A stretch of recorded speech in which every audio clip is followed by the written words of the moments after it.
नमस्कार।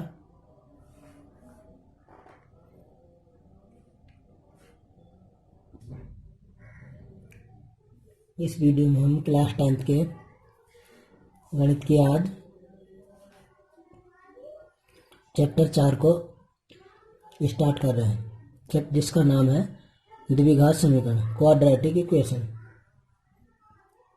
तो इसको स्टार्ट करने से पहले हम कुछ बेसिक कंसेप्ट पढ़ते हैं। देखिए, पहला है जैसे बहुपद। बहुपद जिसको हम इंग्लिश में बोलते हैं पोलोनोमियल।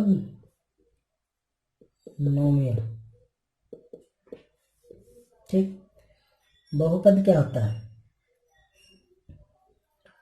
बहुपद जो होता है, बहुपद को मानक रूप में लिखने के लिए बहुपद को चर राशि की घातों के आरोही क्रम या अवरोही क्रम में लिखा जा सकता है। मैं लिख दूं, बहुपद को मानक रूप में लिखने के लिए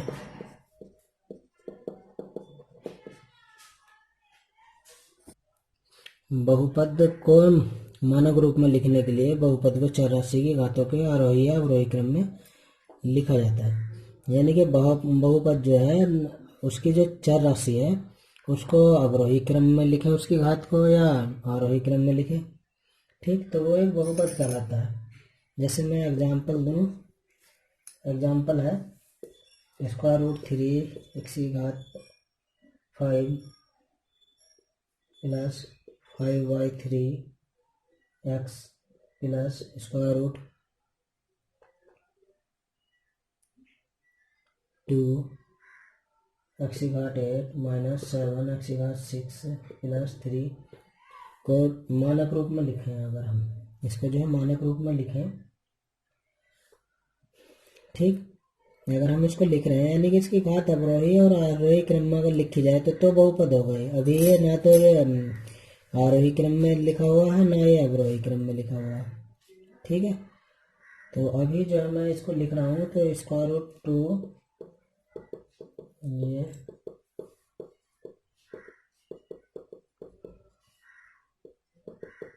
ठीक, तो ये इसका अवरोही क्रम है, ये इसका है अवरोही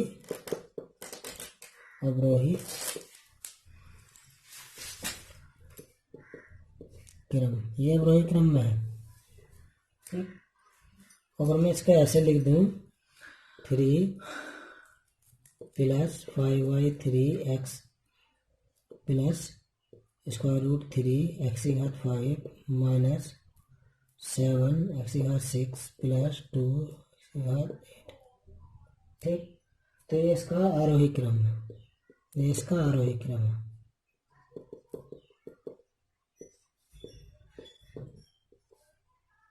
ठीक, या तो जो है चर की घात जो है, ये जो चर है x हमारा, या तो इसकी घात जो है आरोही क्रम में लिखी हुई हो या अवरोही क्रम में लिखी हुई हो, तो वो क्या होता है? बहुपद होता है।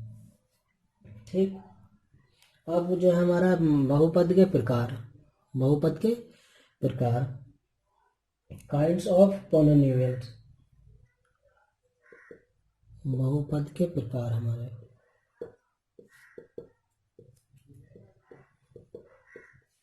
बहुपद के प्रकार, काइंड्स ऑफ पोलिनोमियल। एक तो होता है हमारा एक शून्य बहुपद, शून्य बहुपद, शून्य बहुपद, जीरो पोलिनोमियल्स, जीरो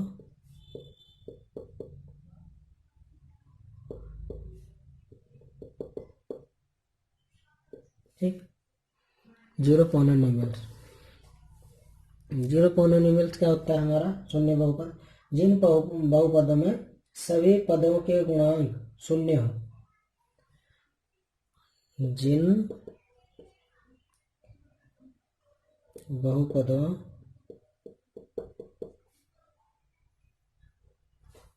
में सभी पदों के गुणांक शून्य हो, शून्य बहुपद कहलाते हैं।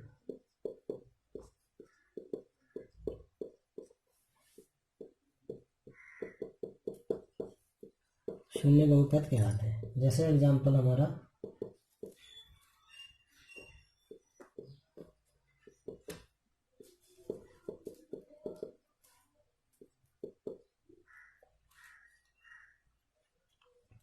देखिए, ये बहुपद तो है, देखो x की घात 3, x की घात 2 घटते क्रम में है ना, ठीक। और ये x है, फिर 0 है, ठीक। x की घात फिर यहाँ क्या है 0, ठीक।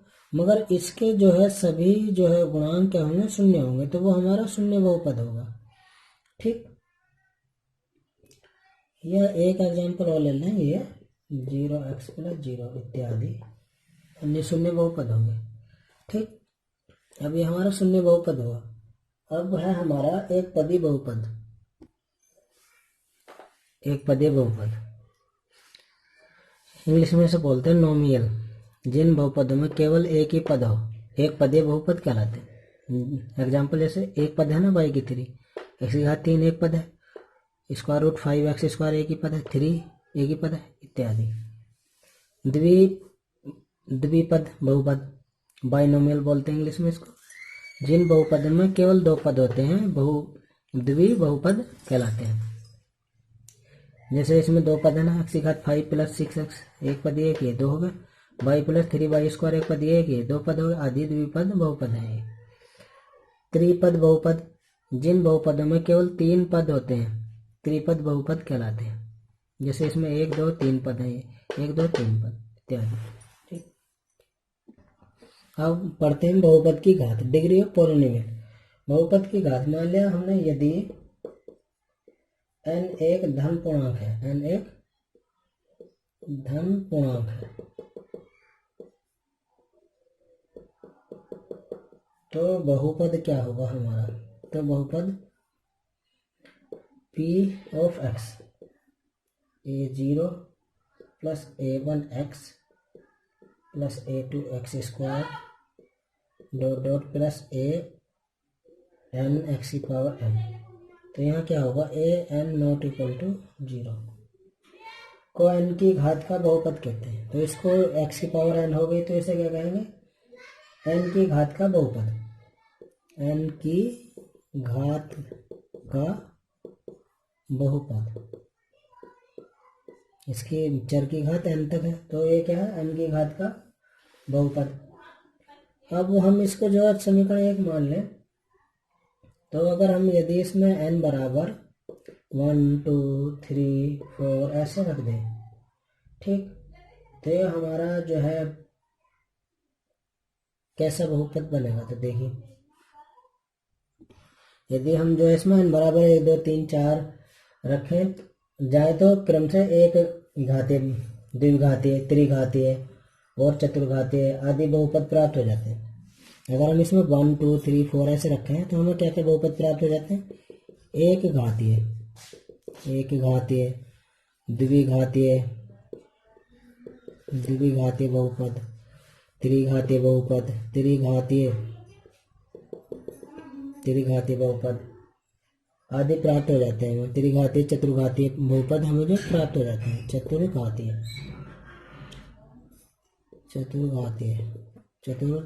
बहुपद हमें जो प्राप्त हो जाते हैं। पर एक बात ध्यान में रखने वाली है, शून्य बहुपद की कोई घात नहीं होती, शून्य बहुपद की कोई घात नहीं होती, ठीक। तो अब एक घात वाले बहुपद को एक घातीय, जिसकी एक घात होगी उसके बहुपद को क्या कहेंगे, एक घातीय। जैसे ये एक घातीय बहुपद हमारा, जिसकी एक घात होगी उसे एक घातीय बहुपद, जैसे x + 1, ठीक। इसमें सबसे उच्चतम घात इसमें किसकी है, एक घात है चर की, ठीक। और ये 2/3x -5 आदि एक घातीय बहुपद। और एक बात ध्यान में ये रखनी है, एक घात वाले बहुपद को एक घातीय बहुपद या रैखिक बहुपद भी कहते हैं, रैखिक बहुपद भी कहते हैं। एक घातीय बहुपद को हम क्या कहते हैं, रैखिक बहुपद भी कहते हैं। ठीक, इसका जो व्यापक रूप होता है, इसका व्यापक रूप, एक घातीय बहुपद का व्यापक रूप, एक घातीय बहुपद का व्यापक रूप, एक घातीय बहुपद का जो हमारा व्यापक रूप होता है वो होता है हमारा ax प्लस बी, जहां जो है ए बी तो हमारा क्या रियल नंबर और ए नॉट इक्वल टू 0। दो घात वाले बहुपद को क्या कहते हैं, घात दो वाले या दो घात वाले बहुपद को द्विघात बहुपद या क्वाड्रेटिक पॉलिनोमियल कहा जाता है। ठीक, जैसे क्या होता है, x square plus x plus 4, ये द्विघात बहुपद हो गया हमारा। ठीक, या ये भी हो सकता है एक्स स्क्वायर माइनस 1/3x, ये भी हो सकता है 3x स्क्वायर माइनस 4। इसकी उच्चतम घात कितनी है, 2। इसकी उच्चतम घात कितनी, 2। इसकी उच्चतम घात कितनी, 2। ठीक, इसका जो व्यापक रूप होता है, इसका जो व्यापक रूप होता है द्विघात बहुपद का, वो होता है ax square plus bx plus c। ठीक, ये होता है जहां जो हमारा ए बी सी बिलोंग करते हैं रियल नंबर को और ए नॉट इक्वल टू होता है 0। घात 3 वाले बहुपद की बात करें, घात 3 वाले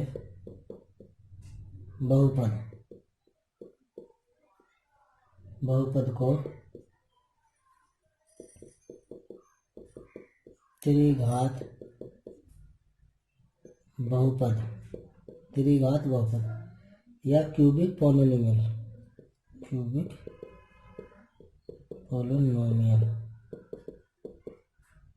ठीक कहा जाता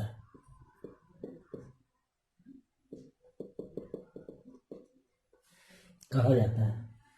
जैसे एग्जाम्पल है एक्स की घात 3 एक्स स्क्वायर एक्स प्लस 4। यह एक एग्जाम्पल और ले लें हम।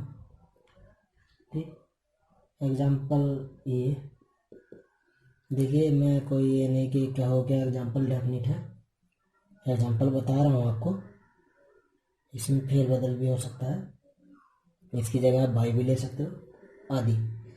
ये हमारा क्या हो गया, त्रिघात पॉलिनोमियल। इसका जो हमारा व्यापक रूप होता है, त्रिघात बहुपद का व्यापक रूप होता है हमारा व्यापक रूप, ये होता है ए एक्स की घात 3 plus B x square C x plus D. ठीक, होता है, लिख भी दो, जहां A B C D belong करेंगे रियल नंबर को और जो हमारा ए नॉट इक्वल टू होगा 0। ठीक, 4 घात वाले बहुपद, ठीक, 4 घात वाले बहुपद को चतुर्घातीय बहुपद कहते हैं। इसको भी बता दो, घात 4 वाले बहुपद को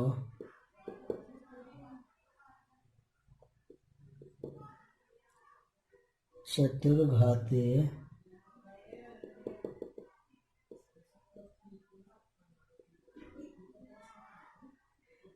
बहुपद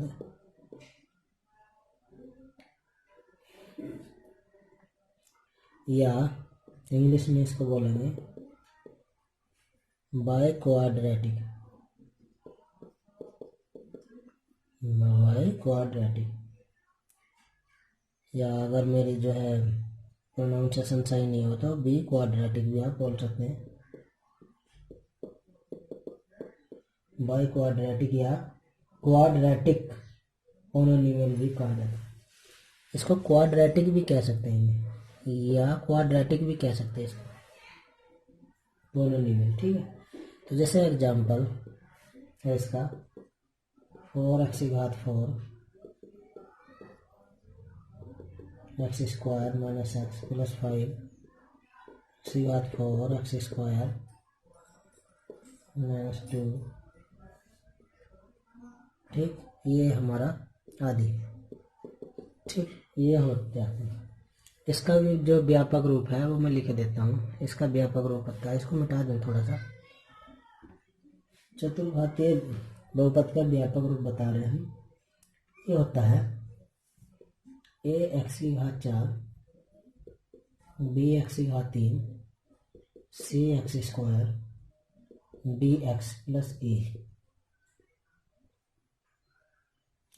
जहाँ a b c d e ये बिलोंग करते हैं रियल नंबर को, ठीक, और इसमें भी a ≠ 0 होता है। ये तो था बहुपद। ये बहुपद का मैंने आपको बेसिक बता दिया, और मैं जो बताने जा रहा हूँ अब वो देखिए। इसमें क्या है कि जो हमने ये अभी पढ़ा है ना बहुपद, एक घातीय बहुपद है ना, रैखिक बहुपद, ठीक। यदि हम किसी भी बहुपद को शून्य के तुल्य रख दें, अगर किसी भी बहुपद को हम शून्य के तुल्य रख दें तो हमें समीकरण प्राप्त हो जाता है। ये बात आपको ध्यान रखनी, यानी कि अगर हमने किसी भी बहुपद को शून्य के तुल्य रख दिया तो हमें क्या मिल जाती है, समीकरण मिल जाती है। जैसे एक घात रैखिक बहुपद हमने ये अभी बताया था ना, एक घातीय बहुपद यानी कि रैखिक बहुपद, ये था हमारा रैखिक बहुपद x+1। तो अगर हमने इसका शून्य के तुल्य रख दिया तो ये बन गई हमारी रैखिक समीकरण। रैखिक समीकरण ये कहलाई जाएगी रैखिक समीकरण।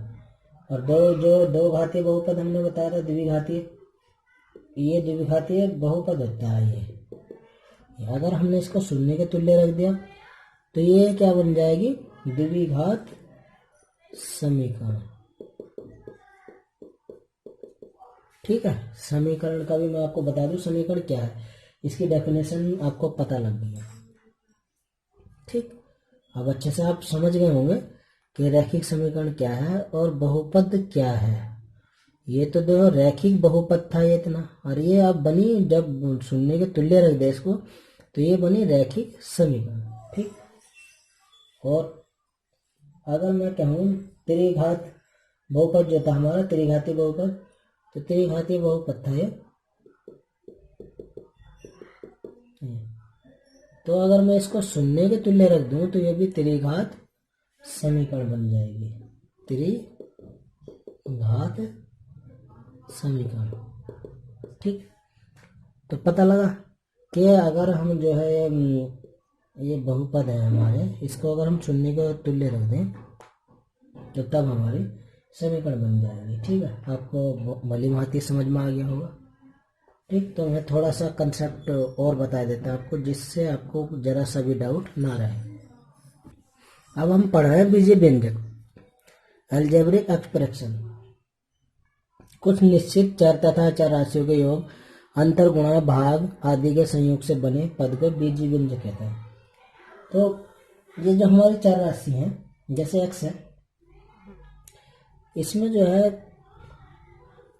चर राशि तथा चर राशियों के योग, उनका योग करें या अंतर करें, गुणा करें, भाग करें आदि का जो संयोग बनता है, उनसे मिलाकर जो बहुपद बनता हो तो वो क्या सब क्या कहलाता है, बीजीय व्यंजक कहलाता है। वो देखिए जैसे 4x² माइनस 3x प्लस 2, ठीक।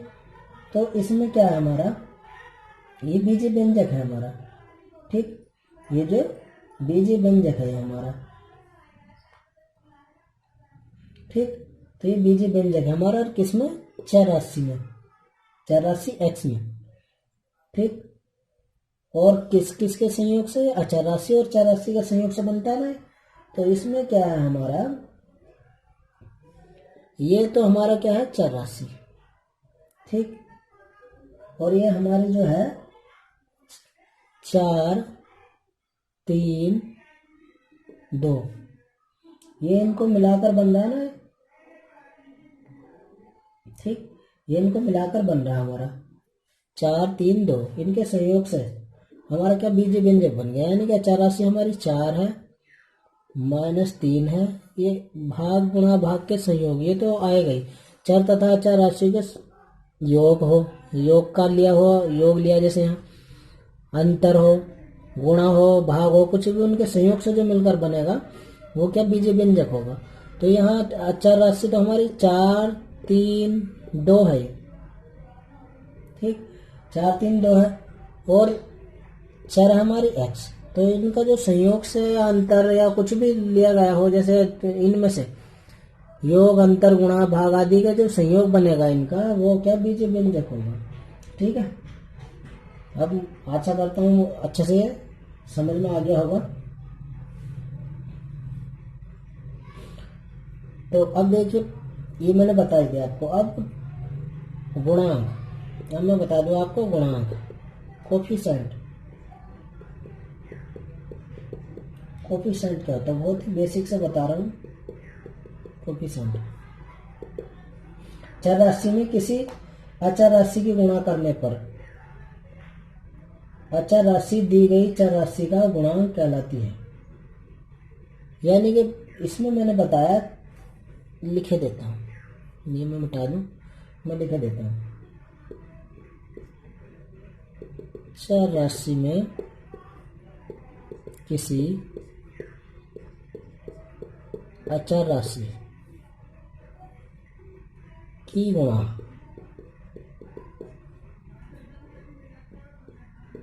करने पर अचर राशि दी गई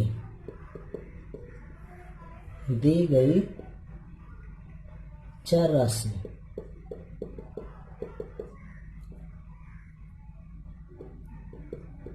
का गुणांक कहलाती है,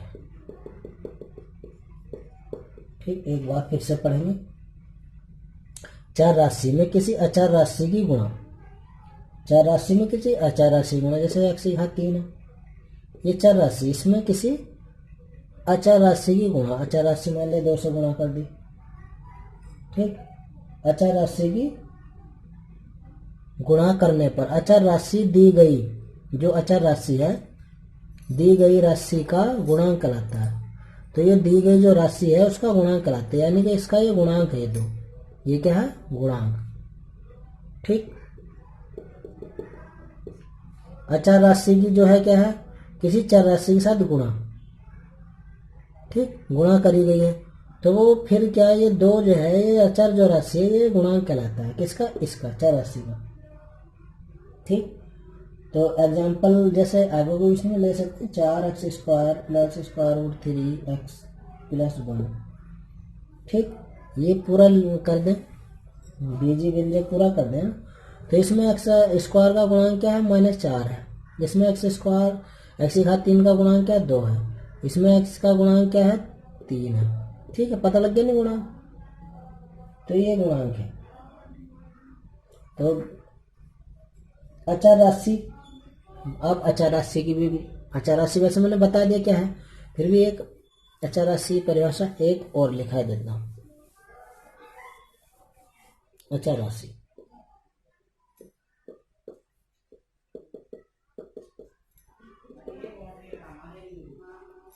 अचर राशि वे राशि जिनका मान परिवर्तित नहीं होता है।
तो वे राशियां जिनका मान परिवर्तन नहीं होता है, ठीक, परिवर्तित नहीं होता है, अचर राशियां कहलाती हैं।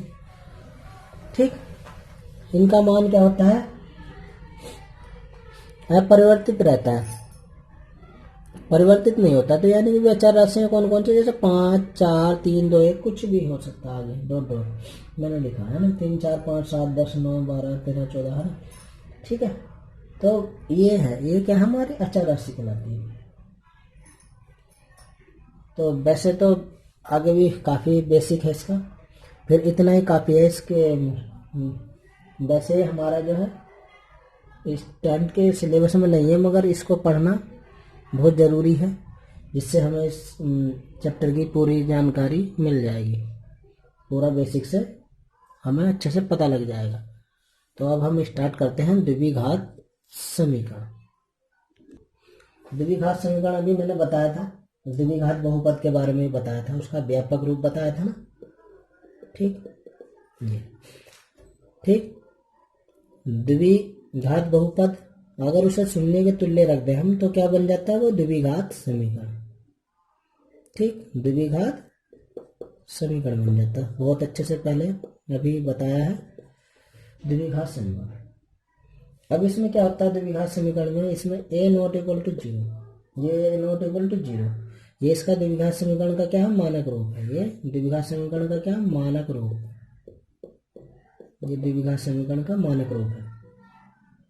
ठीक, तो द्विघात समीकरण, अब द्विघात जो समीकरण हमारी, इसमें a नॉट इक्वल टू 0 होता है, और ए बी सी ये हमारी क्या होती है, वास्तविक संख्याएं होती हैं, वास्तविक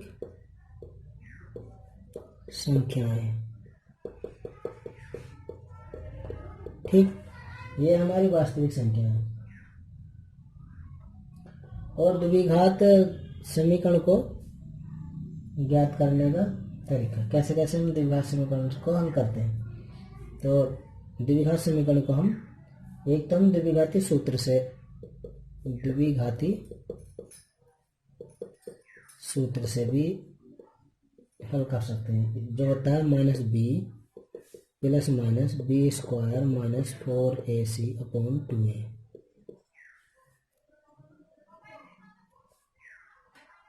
ठीक, इससे भी हम प्राप्त कर सकते हैं इसको, यदि इसमें बी स्क्वायर माइनस 4ac 0 हो तो, ठीक, यदि इसमें ये जो हमारा 0 हो तो तब हम इसको ज्ञात कर सकते हैं। अब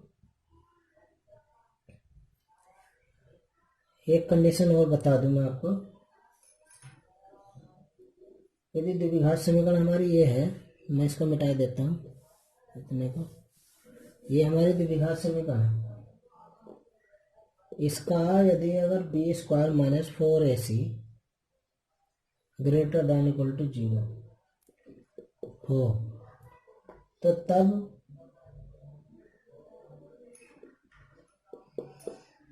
दो वास्तविक मूल होते हैं, तब दो वास्तविक मूल होते हैं, तब दो वास्तविक मूल होते हैं हमारे।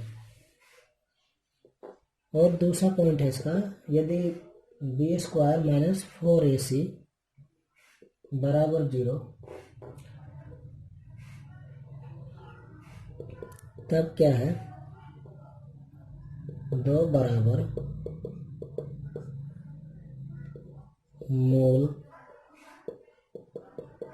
अर्थात तब दो, अगर ये दो क्या है, दो बराबर मूल होते हैं। ठीक, दो बराबर मूल अर्थात संपाती वास्तविक मूल होते हैं, अर्थात संपाती वास्तविक मूल होते हैं, संपाती वास्तविक मूल होते हैं, मूल होते हैं, संपाती वास्तविक मूल होते हैं। नंबर 3 बात है हमारी, तीसरा पॉइंट है, यदि हमारा B square minus 4ac less than zero हो तो कोई वास्तविक मूल नहीं होते हैं। अगर जीरो हो तो हमारा कोई वास्तविक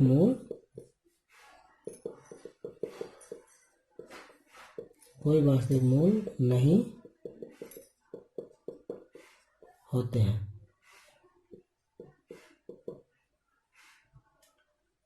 अब जो है इस एक आगे से एक बात और बताएं, यदि हम इसका विविध कर निकालते हैं, उससे हम प्रकृति बतानी हो हमें, तो प्रकृति विविध कर के द्वारा बता सकते हैं। वो कैसे? बी स्क्वायर माइनस 4ac विविध कर हमारा होता है डी बराबर बी स्क्वायर माइनस 4ac। ठीक, अगर ये हमारा प्लस में आ जाए इसका मान, ठीक, तो मूल की प्रकृति कैसी होगी? वो अभी ऊपर बताया मैंने, वास्तविक होगी, मूल वास्तविक होंगे। ठीक, अगर ये माइनस में आ जाए इसका मान, तो मूल वास्तविक नहीं होंगे। बस इतनी बात ध्यान में रखेंगे। ठीक है, तो अब हम सीधे इसकी प्रश्नावली पर चलते हैं और इसके कुछ क्वेश्चनों को करते हैं। तो प्रश्नावली 4.1 में हम इसका पहला सवाल का पहला पॉइंट कर रहे हैं। उसने पूछा है जांच कीजिए कि क्या निम्नलिखित द्विघात समीकरण है। तो ये एक सवाल दिया है हमारा, इसे बताना हमें कि ये द्विघात समीकरण है या नहीं है। तो देखते हैं, ये हमारा a प्लस बी का सूत्र बन जाता है। ये तो a प्लस बी का हमारा सूत्र होता है a square plus B square plus 2ab। ठीक, ये हमारा सूत्र होता है। तो इसको हम इसके अगर फॉर्म में खोल दें तो ये बन जाएगा a square plus B square plus 2ab। तो ये आ जाएगा 2x माइनस 6। इसके अंदर गुणा करते हैं, 2 एकम 2x और 2 तिया 6। ठीक, तो ये हमारा एक्स स्क्वायर और ये हमारा प्लस 2x, ये इधर आके माइनस का हो गया 2x, और ये हमारा माइनस से इधर आके प्लस का हो गया 6, और ये प्लस का एक हमारा है ही था बराबर 0 रह गया। इधर सारा कुछ इधर लिया तो इधर 0 बचा हमारा। तो ये तो हमारा कैंसिल हो गया प्लस और माइनस का। तो ये एक्स स्क्वायर और ये प्लस हमारा आ गया 7 बराबर इधर क्या बचा 0। क्योंकि ये जो समीकरण है हमारी, इसमें चर की अधिकतम घात कितनी है? 2 है। और जब 2 घात किसकी होती है? द्विघात समीकरण की, द्विघात बहुपद की। ठीक, द्विघात समीकरण है क्योंकि 0 बराबर है इसके, तो ये द्विघात समीकरण हुआ हमारा। ठीक, द्विघात बहुपद तो यही है इतना। तो लिख देंगे चूंकि चर की उच्चतम या अधिकतम कह दो, अधिकतम घात 2 है, अतः यह है द्विघात समीकरण, द्विघात समीकरण। ठीक, तो इससे नेक्स्ट देखते हैं। दूसरा पॉइंट है इसका, x square minus 2x is equal to -2 और इंटू में एक्स 3 माइनस एक्स है। तो मैंने क्या किया है, एक्स स्क्वायर माइनस 2x -2 की गुणा की 3 से, तो -2 की 3 से कर रहे हैं तो हम 6 आ गया, माइनस की माइनस से गुणा प्लस तो 2x। तो ये एक्स स्क्वायर इधर आकर माइनस का 2x, ये प्लस का था तो इधर आकर माइनस का हो जाएगा 2x, और ये माइनस का 2x है इधर, ये प्लस का हो जाएगा 6 बराबर 0। तो ये तो हमारा माइनस का 2x और माइनस का 2x, ये तो माइनस का 4x हो गया और ये प्लस 6। तो इसकी भी अधिकतम घात कितनी है? चूंकि समीकरण में चर की अधिकतम घात कितनी है? क्योंकि समीकरण में चर की अधिकतम या उच्चतम अधिकतम घात 2 है। ठीक, अतः यह द्विघात समीकरण है, द्विघात समीकरण है। ठीक, तो इसी प्रकार से आप इसके जो 8 पॉइंट दिए हुए हैं ये कर लेंगे। ठीक, ये जो सभी इसी प्रकार से हो जाएंगे। इसमें जो है यही चेक करना है कर करके। तो अब मैं जो है इसके जो है सवाल पर आ जाता हूँ। सवाल नंबर 2, इसका जो सवाल नंबर 2 है उसको करते हैं। अगर आप जो से सवाल मैंने छोड़े हैं उनको नहीं कर पाते तो आप मुझे कमेंट बॉक्स में बता सकते हैं। निम्नलिखित स्थितियों को द्विघात समीकरण के रूप में निरूपित कीजिए। इसमें बताया है एक आयताकार भूखंड का क्षेत्रफल, कोई आयताकार भूखंड है हमारा, ठीक, उसका जो क्षेत्रफल इसने बताया है 528 वर्ग मीटर, 28 वर्ग मीटर। क्षेत्र की लंबाई चौड़ाई के दुगने से एक अधिक है। क्षेत्रफल की जो ये लंबाई है वो चौड़ाई के दुगने से, चौड़ाई के दुगने से एक अधिक है। हमें भूखंड की लंबाई और चौड़ाई ज्ञात करनी है। ठीक, तो अब हमें पता होना चाहिए, पहले चौड़ाई पता होगी तभी तो हम लंबाई निकालेंगे, क्योंकि चौड़ाई के दुगने से एक अधिक है लंबाई जो है। ठीक, तो मान लिया अगर हमने ये चौड़ाई x मीटर है इसकी, तो फिर चौड़ाई का दुगना क्या हुआ 2x, और एक और अधिक कर दिया तो तब ये लंबाई बन गई हमारी। ठीक है, तब ये हमारी लंबाई बन गई। तो वो बात हमें जो हमने यहाँ देखी है तो उसको हमें क्या करना, वैसे ही सवाल को करेंगे। तो माना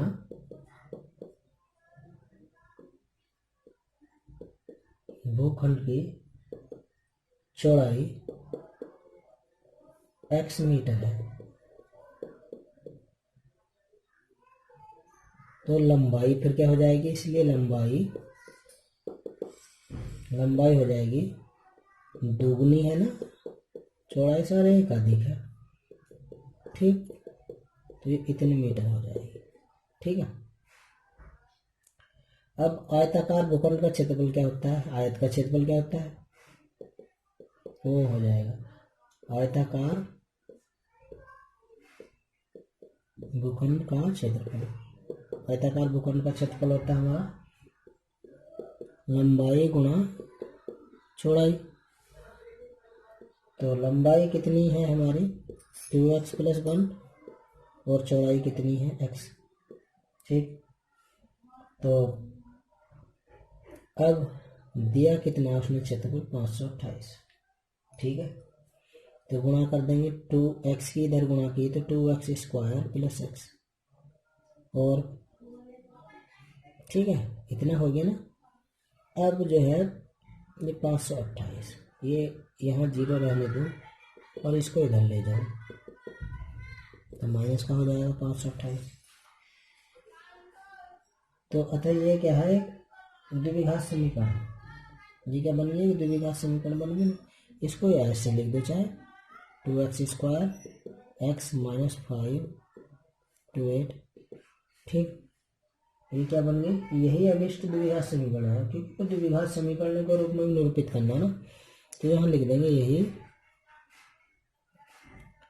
अभिष्ट द्विघात समीकरण,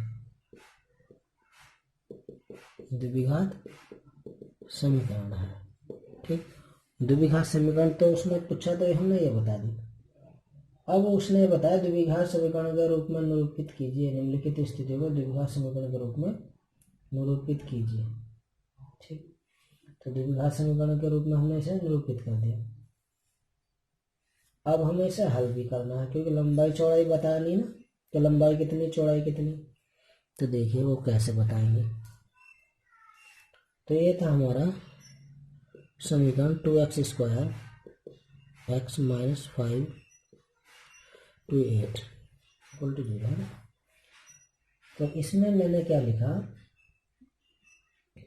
अब मैं क्या करूं, 528 के ऐसे तो टुकड़े करेंगे, ये मैं बता दूं, जिसे घटाने पर इस चिन्ह का ध्यान रखेंगे आप, जिसे घटाने पर एक आ जाए, इसकी गुणांक क्या, एक। ठीक, तो 528 के ऐसे टुकड़े, जिसे घटा दे तो आ जाए एक, घटा दे तो आ जाए एक, और गुणा कर दे तो आ जाए क्या, 528। यानी कि मैंने सोचा है 33 गुणा 32, अगर मैं इन दोनों की गुणा कर दूं तो 528 मिल जाएगा मुझे, और घटा दें तो क्या आना चाहिए, एक यहाँ। तो 33 में से मैं 32 घटा दूं तो मुझे एक मिल जाएगा। ठीक, तो ये मुझे पता लग गया, और नहीं लगता तो मैंने द्विघातीय सूत्र बता रखा है। ठीक, उससे कर देंगे आप।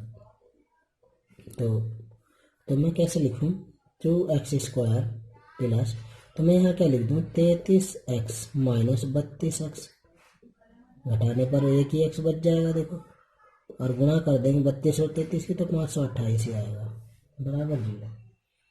तो अब इसमें क्या किया मैंने, इसमें दोनों में कॉमन क्या है, तो मैंने दोनों में क्या लिया, कॉमन, x कॉमन है, तो यहाँ बचा 2x प्लस, ठीक, 33। अब यहाँ से कॉमन क्या लें, 16 कॉमन ले लें, तो क्या बच जाएगा, 16 दूनी 32, 2x माइनस, पहले से कॉमन है तो ये अंदर प्लस हो जाएगा, 16 से इसको भाग देंगे तो हमारा आ जाएगा 33। ठीक, बराबर 0।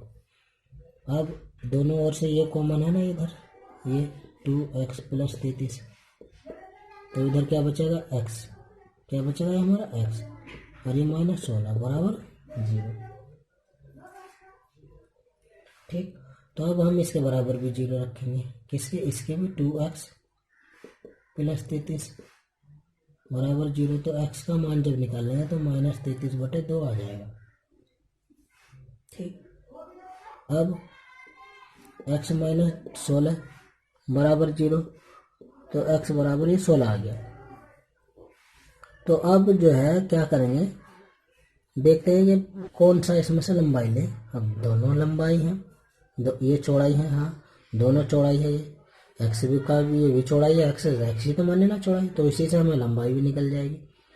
तो लेंगे कौन सी, तो आपको पता होगा लंबाई कभी भी ऋणात्मक नहीं होती, तो इसको छोड़ देंगे, तो इसको लेंगे, तो x बराबर 16 हो गया। तो अतः भूखंड की चौड़ाई कितनी हो गई, मैं इसको मिटा दूँ इधर वाले को, आप शायद स्क्रीनशॉट लेके इसको लिख लेंगे। अतः भूखंड की चौड़ाई, भूखंड की चौड़ाई क्या थी, x, और x बराबर क्या है 16 मीटर। फिर लंबाई कितनी हो जाएगी, लंबाई तो 2x प्लस 1 ऐसे है ना, तो 2 गुणा 16 प्लस 1, तो कितने भी 16 दूनी 32 है, 33 मीटर।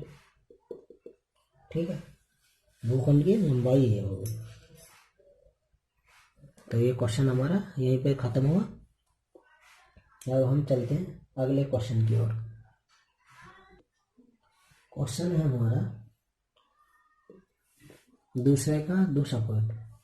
तो इसमें दिया है दो क्रमागत धनात्मक पूर्णांकों का गुणनफल 306 है, तो हमें पूर्णांकों को ज्ञात करना है, तो हमें पूर्णांक को ज्ञात करना है। तो धनात्मक क्रमागत मतलब क्रम से आने वाले, तो मान लिया हमने, माना दो क्रमागत धनात्मक पूर्णांक, क्रमागत धनात्मक पूर्णांक, यह हमारे x बाय x प्लस 1 है। ठीक, ये हमने मान लिया। तो अब शर्त क्या दी उसने, शर्तानुसार,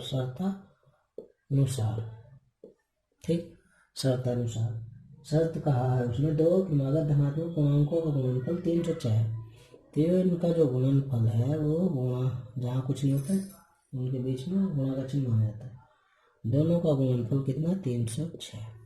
ठीक, तो अब x मैंने अंदर गुणा की, तो x² प्लस x, और ये बराबर 306, तो x² प्लस x, और ये इधर आके 306 माइनस का हो गया बराबर 0। तो ये क्या बन गया, वो हमारे द्विघात समीकरण, तो ये लिख देंगे यही, अभिष्ट द्विघात समीकरण है, इसको द्विघात समीकरण भी बताना, बना के बताना। तो लिख दें यही अभिष्ट द्विघात समीकरण है, द्विघात समीकरण है, द्विघात समीकरण, अभिष्ट द्विघात समीकरण। ठीक, अब इसको देख लेंगे। मैंने बताया था 306 के ऐसे दो टुकड़े जिससे गुणा कर दे तो 306 आ जाए और घटा दे तो क्या आ जाए, यो 1 आ जाए। ठीक, ये बात ध्यान में रखें। तो मैंने 18 की और 17 की गुणा की तो 306 आएगा। गुणा करके देख लेंगे आप चाहे, देखो अब 18 में से मैंने 17 घटा दिया तो 1 आएगा नहीं। ठीक, तो ये हमारा द्विघात समीकरण को करने का पहला तरीका है। ठीक, तो x square 18 plus 18 minus 17 minus 306 बराबर 0। तो इन दोनों में से मैंने कॉमन ले लिया तो क्या बचा, एक्स प्लस 18 और ये माइनस 17 मैंने यहाँ से कॉमन लिया तो ये बचा क्या, एक्स प्लस 18। क्यों, यहाँ माइनस कॉमन है तो यहाँ 17 बचा, 17 एक्स और माइनस कॉमन बाहर तो अंदर प्लस हो जाएगा बराबर 0। तो एक्स प्लस 18 दोनों ओर से लिया, इधर से भी और इधर से भी, तो ये बचा इधर एक्स माइनस 17 बराबर 0। ठीक, तो अब इसके बराबर भी 0 लेंगे और इसके बराबर भी 0 लेंगे तो ये बराबर 0, एक्स बराबर माइनस 18 और एक्स माइनस 17 बराबर 0, तो एक्स बराबर 17। ठीक, तो अब क्या कर देंगे हम, इसमें से ये लेंगे, क्यों यहाँ लिख देंगे आप, चूंकि ऋणात्मक मान मान्य नहीं है, मान्य नहीं है। ठीक, तो अब दो क्रमागत धनात्मक पूर्णांक क्या हो जाएंगे हमारे, अतः दो क्रमागत धनात्मक पूर्णांक हो जाएंगे हमारे 17। एक तो एक्स आया था 17, एक एक्स प्लस बने नहीं 18, ये हमारा आंसर हो जाएगा। इस वीडियो में इतना ही। इसके जो शेष सवाल हैं 30 पॉइंट और 4 पॉइंट, उसको हम अगली वीडियो में करेंगे। वीडियो देखने के लिए धन्यवाद।